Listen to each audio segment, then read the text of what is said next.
Selamat malam Romo. Selamat malam. Dengan Mas siapa ini? Saya Calvin Romo yang 2 hari lalu menghubungi via WA ke Romo. Oh, Mas Calvin. Oh iya. Kemarin saya sudah bilang ke sekre juga untuk memberikan janji dan pada malam hari ini bisa datang. Ya, sebelumnya saya mengucapkan terima kasih ya Romo ya atas ketersediaannya untuk bertemu dengan saya. Oh iya. Mungkin saya sedikit perkenalan dulu gitu ya Romo. Perkenalkan, nama saya Calvin Romo. Saya berasal dari lingkungan Santa Teresa. Saya anaknya Pak Budi sama Bu Riri. Oh iya, saya kenal baik itu. Pak Budi yang kerja di bank itu ya? Iya, di Bank BRI kebetulan iya. Romo. Ibu siapa namanya? Bu Riri. Bu Riri ya. Oh, Bu Riri juga aktif ya. Saya juga sering, cuma saya kurang sering melihat, apalagi aku nggak kuliah di sini ya. Iya, saya kebetulan ini lagi pulang aja Romo, karena biasanya saya kuliah di Jogja gitu. Oh iya, di Jogja pantasnya. Ya, gimana Mas Calvin ya? Ada sesuatu yang perlu Romo bantu atau ada sesuatu yang ingin disampaikan? Ya sebenarnya nggak banyak sih Romo, cuma sebenarnya saya pengen cerita aja gitu loh. Iya. Saya pengen cerita tentang apa yang belakangan ini saya alami di keluarga saya gitu. Jadi kan selama ini kan saya kuliah di Jogja tuh Romo. Di Jogja. Sampai kuliah di Jogja dan sekarang saya sudah semester 4 kebetulan. Ya, saya sudah semester 4. Lalu beberapa kali ini atau akhir-akhir ini ketika saya pulang ke rumah, kok rasa-rasanya kok saya nggak disambut dengan baik gitu oleh keluarga di rumah. Lalu saya merasa kenapa gitu ya kayak gini, apakah ada sesuatu yang salah yang saya lakukan gitu. Tapi setelah dipikir-pikir, kok ini kayaknya baru terjadi akhir-akhir ini ketika kedua kakak saya itu udah bisa keterima di tempat kerja gitu. Ketika kakak saya yang pertama itu Kak Nela bisa keterima di dealer di showroom mobil, lalu begitu juga dengan kakak saya yang kedua Kak Caca yang ternyata dia juga keterima gitu untuk jadi akuntan di sebuah perusahaan. Sebelumnya kan mereka hanya sekedar lulus kuliah gitu kan Romo, belum bekerja mereka. Lalu ketika saya pulang, ya mereka ternyata biasa saja gitu kepada Kak Caca dan Kak Nela tadi itu. Tapi kok belakangan ini ketika Kak Caca dan Kak Nela sudah diterima bekerja, kok rasa-rasanya kok kedua orang tua saya gitu ya, papa sama mama, kok jadi kayak kurang mempedulikan saya gitu. Saya jadi merasa kenapa gitu kok bisa kayak gini, apa karena saya sendiri masih kuliah jadi mungkin saya masih jadi beban buat orang tua saya, atau kenapa gitu, atau mungkin karena kedua kakak saya sudah bekerja dan mungkin sudah membanggakan kedua orang tua saya, makanya perhatian kedua orang tua saya itu jadi lebih kepada kakak saya itu yang dua itu, kepada Kak Nela dan Kak Caca itu. Makanya saya merasa apakah ini karena itu gitu. Tetapi kalau misal dari saya pribadi, saya merasa juga saya nggak berbuat salah apa-apa gitu selama ini. Saya nggak nakal, prestasi saya juga masih standar-standar aja, stabil-stabil aja, meskipun tidak bagus tapi juga tidak jelek. Maka saya rasa itu bukan sebuah alasan gitu. Tapi kok kenapa orang tua saya begini gitu ke saya. Makanya saya mencoba konsultasi ke Romo, saya cerita ke Romo, apa mungkin Romo bisa memberikan sebuah solusi atau mungkin memberikan sebuah jawaban untuk saya yang saat ini kok saya merasa diperlakukan tidak adil gitu oleh keluarga saya. Kok papa mama saya sekarang jadi lebih peduli sama kedua kakak saya, tapi kepada saya yang seharusnya kan dipedulikan lebih ya karena saya masih kuliah gitu ya Romo ya. Tapi kok malah mendapatkan rasa peduli yang kurang gitu dari kedua orang tua saya. Itu sih Romo yang saya ceritakan. Yang pertama, perasaan itu muncul maksudnya kuat tuh akhir-akhir ini, apa memang dari semasa sekolah waktu kecil memang ada sikap orang tua yang sama, atau memang baru-baru akhir-akhir ini? Sebenarnya yang dominan memang akhir-akhir ini Romo, tapi beberapa kali emang dulu misalnya ketika saya berkelahi dengan Kak Sasa dan Kak Nela misalnya, itu kok biasanya kok saya yang lebih kena marah gitu. Apa mungkin karena saya itu anak bungsu terus saya laki-laki sendiri sedangkan kedua kakak saya kan perempuan gitu, atau karena apa gitu. Tapi sebenarnya sudah lumayan lama, tapi saya merasa kok akhir-akhir ini rasa tidak pedulikan itu kok rasanya tidak enak gitu. Nah, tidak dipedulikan itu waktu masih sekolah ya, itu memang contohnya apa? Mungkin perbedaan sikap, kalau mau berantem dengan kakak kemudian kakak yang dibela gitu. Iya. Ataukah ada tindakan-tindakan lain yang menunjukkan itu sikap istilahnya pilih kasih gitu. Apakah merasakan hal itu juga semasa sekolah dulu? Paling yang saya ingat betul sih Romo, yang saya ingat betul dulu waktu sekolah itu saya pernah meminta sebuah barang ke orang tua saya. Waktu itu minta dibelikan kamera karena waktu saya aktif di sekolah untuk bertugas berdokumentasi tuh, ngefoto gitu Romo. Lalu kedua kakak saya, oh maaf bukan kedua kakak saya, waktu itu Kak Nela sebenarnya. Kak Nela waktu itu minta dibelikan motor untuk kuliah. Kan secara harga barangnya kan lebih mahal Kak Nela gitu ya, karena dia kan minta beli motor gitu. Sedangkan saya kan minta belinya kamera gitu. Dan tentang kegunaannya kan sama-sama sebenarnya. Motor yang digunakan Kak Nela untuk berkuliah dan saya juga menggunakan kamera yang akan saya beli itu untuk aktif di sekolah. Tapi waktu itu entah mengapa orang tua saya lebih memilih untuk membelikan motor untuk Kak Nela gitu. Padahal kan harganya jauh lebih mahal tadi. Terus juga padahal kan kegunaannya juga sama. Saya juga butuh kamera untuk aktif di sekolah. Begitu juga dengan kakak saya, Kak Nela itu butuh motor untuk kuliah juga. Sebenarnya kan sama dan bahkan harganya lebih murah kamera toh daripada motor.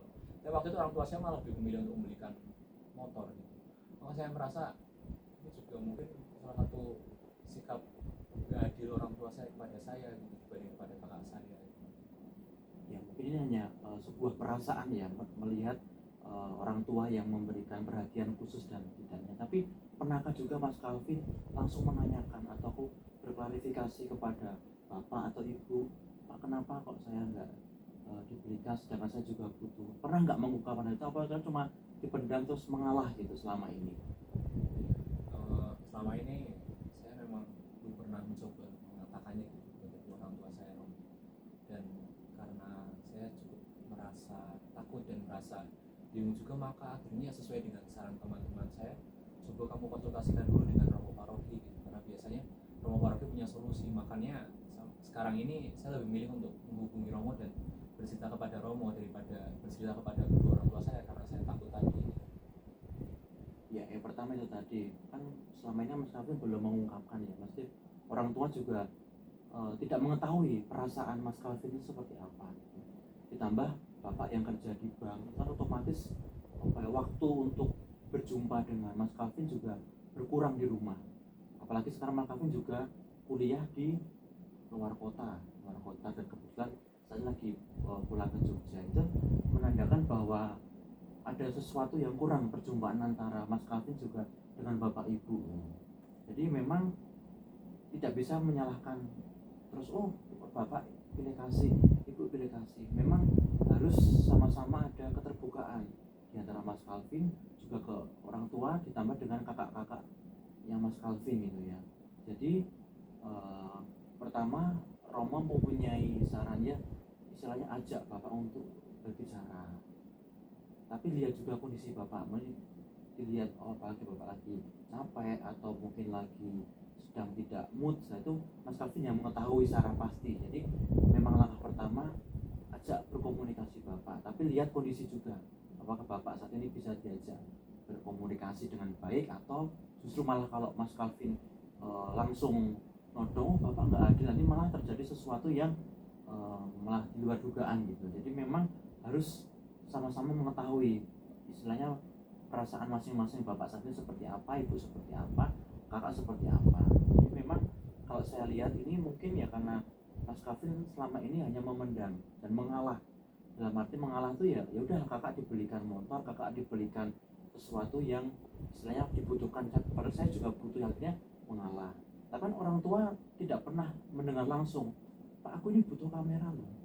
Nah, kalau sama Mas Calvin waktu itu juga bisa dengan baik-baik, Pak saya harus juga butuh karena di sekolah juga membutuhkan untuk nanti itu acara-acara dan saya untuk serah untuk belajar. Mungkin bapak waktu itu akan mendengar gitu, mungkin akan istilahnya memberikan juga perhatian gitu. Karena Mas Calvin juga mungkin belum mau untuk terbuka atau mungkin takut dengan bapak, akhirnya ya mengalah itu tadi. Terus selama ini dengan kakak gimana hubungannya? Apakah kakak juga istilahnya aku dapat barang akhirnya udah terserah kamu, apa kakak juga memberi ada perhatian khusus nggak enak terus ke Mas Calvin, maaf ya aku butuh motor dulu nanti kamera yang untuk yang nanti ke depan lah gitu. Bagaimana selama ini kakak? Sebenarnya selama ini kalau sama dua kakak saya itu Romo, sebenarnya kami nggak begitu dekat juga sebenarnya, karena Satu, jarak umur kami kan lumayan gitu Romo, 6 tahun gitu ya. Jarak umur kami 6 tahun dengan Kak Riri 6 tahun dan dengan Kak Caca 6 tahun, lalu dengan Kak Nela juga 7 tahun gitu. Jadi lumayan jauh juga, dan mereka tuh sebenarnya lebih akrab mereka antara Kak Nela dan Kak Caca itu daripada dengan saya. Dan selama ini saya juga ya sudahlah, bodo amat lah. Makanya selama ini kalau misal ada hal seperti itu ya kami nggak pernah mengkomunikasikannya, dan memang benar apa yang dikatakan oleh Romo gitu, bahwa selama ini saya memang mendamnya gitu, bahkan nggak hanya dari orang tua saya tapi juga kepada kedua kakak saya itu. Ya berarti setelah melihat akar dari permasalahan selama ini, perasaan-perasaan yang muncul Mas Calvin selama ini, yang pertama tadi cobalah bangun komunikasi dengan Bapak. Meskipun Bapak mungkin sikap-sikapnya angkuh atau gimana, tapi cobalah buka komunikasi, coba utarakan, coba gunakan sarana-sarana berkumpul gitu, saat makan bersama atau mungkin saat nonton TV bersama, itu dimanfaatkan gitu untuk bisa melihat sisi yang lain dari seorang bapak dan ibu itu seperti apa gitu. Jadi selama ini mereka memang mencukupi semua kebutuhan, mencukupi semua apa yang menjadi kebutuhan anak-anak gitu. Tapi di sini kan, di situasi ini kan perasaan yang muncul tadi ya, karena memang kok merasa ada perbedaan sikap gitu kan, mungkin ini hanya perasaan Mas Calvin saja, tapi belum pernah diutarakan ke orang tua. Pasti orang tua kalau memang ada sesuatu yang anaknya ada sebuah keluhan atau perasaan yang mungkin kurang mengenakan, pasti orang tua akan mengenakan. Cuma itu tadi, cari waktu yang pas, kemudian ajak berkomunikasi, kemudian utarakan apa yang menjadi istilahnya. Mungkin satu saat mungkin juga orang tua punya maksud tertentu gitu, apalagi Mas Calvin juga satu-satunya anak laki-laki di rumah gitu ya.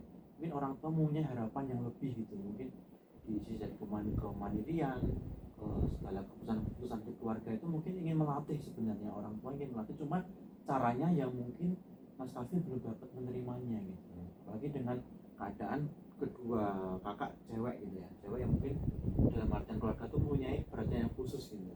Sedangkan Mas Calvin adalah meskipun anak bungsu tapi kan cowok sendiri gitu, jadi mungkin orang tua ada maksud tertentu juga membedakan sikap itu. Mungkin Mas Calvin dituntut untuk bisa menjadi orang yang mandiri, menjadi orang yang istilahnya tangguh di dalam segala situasi gitu. Nah kan Mas Calvin belum mengetahuinya, dengan orang tua pasti sudah ada hal-hal dipikirkan, oh ini anakku lanang satu-satunya, makanya dari kecil tak didik untuk apa istilahnya berjuang, mau istilahnya mau berbagi, mau istilahnya ya hal-hal yang berkaitan dengan ini, berkaitan dengan karakter, menjadi anak seorang laki-laki seperti apa. Jadi memang harus ini saling ada terbukaan. Jadi Mas Calvin juga harus mau mengungkapkan apa yang menjadi perasaan yang muncul saat ini, kemudian istilahnya klarifikasi lah apa yang selama ini orang tua lakukan kepada Mas Calvin, juga kepada kedua kakak-kakaknya. Ini selama ini pernah nggak ke gereja bareng berempat gitu, atau mungkin karena sudah sibuk kuliah dan kerja jadi jarang untuk intensinya untuk saat ini. Tapi dulu waktu sekolah sering. Waktu sekolah juga cukup jarang Romo, karena meskipun ibu atau mama kan aktif sebagai menghias altar toh, tapi kami jarang menemukan waktu yang sama gitu, karena dulu kan saya juga sering main dengan teman-teman saya gitu. Nah ini juga salah satu istilahnya salah satu yang membuat ada jarak antara Mas Calvin juga Bapak. Memang ruang perjumpaan keluarga itu ya istilahnya bisa dirasakan dengan hal yang sederhana, tadi mana pergi gereja bareng, makan di luar bareng, mungkin pergi rekreasi bareng. Itu mungkin yang selama ini waktu masa-masa sekolah juga mungkin belum dapat dirasakan gitu karena kesibukan masing-masing. Nah tapi dengan puncaknya ini Mas Calvin sudah mulai gelisah melihat mungkin perubahan sikap yang mungkin selama ini, karena mungkin Mas Calvin sudah semester 4 ya, mungkin sudah jarang di rumah, jadi melihat perubahan perilaku bapak, sikap bapak atau ibu tuh jadi kaget gitu ya. Jadi ini yang bisa Romo sarankan, pertama ajak untuk berkomunikasi bapak dari hati ke hati, dari ibu juga gitu. Kalau ibu kan mungkin lebih bisa netral ya, misalnya nggak begitu dominan kalau di keluarga kan ya, mesti sesuatu kan di bapak ya. Jadi mungkin pendekatan ke ibu dulu, bu kok seperti ini ya bu ya, jadi pasti ibu nanti akan bisa istilahnya mengetahui apa yang menjadi keluhan Mas Calvin. Nah, nanti harapannya ibu akan yang membantu juga untuk bicara dengan bapak, kenapa selama ini khususnya bapak kok ada sesuatu yang kok selama ini memang saya rasakan tapi kok baru ini gitu. Kemudian nanti dengan kakak-kakaknya karena juga sudah bekerja ya, nanti juga harus cari waktu untuk bisa ngobrol bareng lah istilahnya, ngobrol bareng, kemudian istilahnya hati ke hati gitu. Apalagi kalau namanya saudara kakak itu, apalagi kakak perempuan yang istilahnya untuk sifatnya lebih tinggi gitu ya, harapannya pasti akan mendengar. Tapi kan tadi Mas Calvin selama ini tertutup ya, akhirnya semua kayak merasa apa ya, sesuatunya tuh kayak aku yang terpojokkan, aku kok jadi kayak anaknya dipilih kasihi gitu. Padahal sebenarnya orang tua pasti ada harapan-harapan tersendiri gitu loh, harapan tersendiri yang harapan itu mungkin yang orang tua ya tahu sendiri. Mungkin nanti hasilnya apa nanti kelak Mas Calvin setelah lulus kuliah atau sudah bekerja baru bisa mengerti, oh ternyata bapak ibuku selama ini memperlakukan aku seperti ini tuh ingin aku jadi seperti ini ya. Nah, seperti itu. Jadi ya memang harus ada keterbukaan satu sama lain gitu. Tapi yang pasti Mas Calvin harus bisa melihat situasi bapak, kondisi ya, perasaan bapak selama ini, jangan terus bujuk jadi terus pulang, pak saya mau ngomong, nah pasti malah nanti berantem ya. Tapi melihat oh bapak ini sedang enak ya, mencoba ini sederhana aja, mulai bikinin kopi apa itu, dengan akhirnya membuka percakapan yang selama ini kurang Mas Calvin lakukan kepada bapak. Untuk kuliah lancar ini? Kuliah puji Tuhan Romo, tadi saya mau magang. Terus bapak ibu juga support kan maksudnya untuk kuliah jurusan ini ya? Kuliah ini lumayan. Itu juga bentuk perhatian bapak kan. Kalau memang orang tua yang istilahnya membedakan, misalnya terserah kamu mau kuliah apa kan, ini ada satu bentuk bentuk perhatian tuh ya ini, dengan mendukung kuliah, dengan membiayai tidak hanya sebatas materi tapi dengan dukungan, itu salah satu bentuk perhatian orang tua. Bukan terus orang tua kasih atau gimana, tapi bentuk-bentuk itu coba dicari lagi pengalaman-pengalaman masa kecil yang istilahnya tadi akan membuka, oh ternyata orang tuaku selama ini yang aku pikir berpilih kasih, ternyata dari kecil ada hal-hal yang istilahnya ada momen-momen yang membuat aku oh ternyata orang tuaku perhatian. Jadi coba Mas Calvin istilahnya juga mulai istilahnya flashback kembali pengalaman-pengalaman waktu kecil dengan orang tua, khususnya dengan bapak dengan ibu, yang kira-kira tidak terlupakan gitu. Oh dulu aku kecil sering diajak bapak keliling naik motor. Nah itu nanti dikumpulkan hal-hal yang baik itu, kemudian nanti akan mengubah pikiran stigma Mas Calvin bahwa bapak itu pilih kasih. Nah, jadi dicoba dengan ibu juga bagaimana pengalaman sama ini, termasuk pengalaman berantem dengan kakak-kakak juga coba di istilahnya diingat-ingat kembali. Jadi dari situ akan mencoba, oh iya ternyata benar ya dulu kakak ngomel ke aku seperti ini, ternyata ada maksud, ternyata aku biar tidak melakukan hal yang ini selama ini saya dirasakan. Itu jadi istilahnya mencoba untuk berpikir positif dulu. Orang tua pasti mempunyai sesuatu yang lebih dari Mas Calvin, tidak hanya menjadi Mas Calvin yang sekarang semester 4 bisa lulus untuk bisa bekerja tuh nggak, pasti ada sesuatu nilai-nilai yang ingin orang tua harapkan Mas Calvin. Nah itu apa nanti Mas Calvin yang akan memperoleh sendiri dari melihat tadi, setelah Mas Calvin memilah-milah pengalaman-pengalaman, nah itu kemudian nanti akan menarik kesimpulan, oh ternyata benar orang tuaku seperti ini, menginginkan aku seperti ini, menjadi pribadi yang seperti ini. Itu. Terima kasih Romo, saya merasa diingatkan kembali gitu ya Romo. Saya disadarkan bahwa memang kuncinya adalah berkomunikasi gitu Ya, komunikasi paling komunikasi, dan saya nggak hanya mengingat hal-hal buruknya tetapi juga mengingat hal-hal baik yang dilakukan oleh orang tua saya, juga kakak-kakak saya gitu ya Romo. ya. Maka saya merasa lega gitu Romo sekarang. Saya merasa lega bisa bercerita ini kepada Romo, dan ternyata Romo bisa memberikan sebuah solusi yang rasanya juga melegakan hati saya gitu. Maka terima kasih banyak gitu Romo. Ya. Mungkin ada yang tambahkan lagi atau ada sesuatu yang lain? Mungkin dari saya cerita saya itu sih Romo. Selanjutnya saya hanya ingin mohon doa gitu. Saya mohon doa, mohon berkat untuk kelancaran studi juga terkhusus, sehingga saya mempunyai keberanian gitu Romo untuk berkomunikasi dengan kedua orang tua saya, berkomunikasi yang baik dengan kedua kakak saya juga, dan juga bisa mengingat pengalaman hal-hal baik gitu, sehingga nantinya di rumah saya bisa bangun relasi yang baik kembali dengan kedua orang tua saya dan kedua kakak saya juga. Ya nanti kalau sudah melakukan usaha-usaha yang tadi Romo sarankan, mungkin bisa bertemu dengan Romo lagi untuk cerita lagi. Tapi entah itu kapan kan Romo nggak bisa nentuin. Ya, Jadi Mas Kavin nanti hubungi Romo lagi, baik. nanti kita cerita-cerita lagi. Jadi saya dapat updatean Romo. Jadi Ya. mungkin nanti ke depan seperti apa nanti kan ada salah-salah lagi. Syukur nanti kalau memang orang tua program bisa bertemu Romo bareng-bareng juga lebih bagus. Nanti ada keterbukaan juga dari bapak, ibu atau kakak. Itu Mas Kavin. Ya, mungkin itu. Terima kasih banyak Iya. Romo atas waktunya. Ya. Kabar-kabar lagi main-main lagi ke pastoran. Ya, saya pamit pulang dulu ya Romo. Ya, ya. Terima Naik kasih. apa ini? Saya naik motor tadi Romo. Oh iya iya. Terima kasih Romo.